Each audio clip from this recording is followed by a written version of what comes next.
చిట్టి ఒకసారి అమ్మని చూడు. నువ్వెవరికి పుట్టావురా? బాబుకి పుట్ట. అమ్మకి పుట్టలేదా? ముందు పుట్ట. ముందు పుట్టావా? ముందు ఎవరి పొట్ల నుంచి వచ్చావు నువ్వు? బాబు పుట్టచ్చు. అమ్మ నుంచి రాలేదా నువ్వు? వచ్చా. అమ్మ నుంచి వచ్చావా బాబా నుంచి వచ్చావా? అమ్మచ్చు. ఆ? బాబుచ్చు. బాబానా? అమ్మకి కాదా?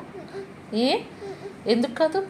నేనే తోటుంది. నోట్ మీద తీసి చెప్పు. నేనే తోటుంది. నువ్వు తోటుంది. డాక్టర్వా? నువ్వు డాక్టర్ అని ఎవరు చెప్పారు? నేనే తోటు. నువ్వు దొంగవి. నువ్వు తోటరు. డాక్టర్వా నువ్వు? ఓకేలే, బాయ్లే. వేలే. నువ్వు నాకు పుట్టలేదు కదా. నీకే పుట్ట. మరి మీ నాన్నకి పుట్టా చెప్పు. నీకే పుట్ట. బాబా బొజ్జు నుంచి వచ్చాను చెప్పు. నీకే పుట్ట. ఎవరి బొజ్జు నుంచి వచ్చావు? నీ బుజ్జి తెచ్చి. బాబా బొజ్జు కాదు కదా. అదే. Okay, thank you, bye. Bye. Thank you. బుజ్జితో తాకుతా. I love you. అయ్యో.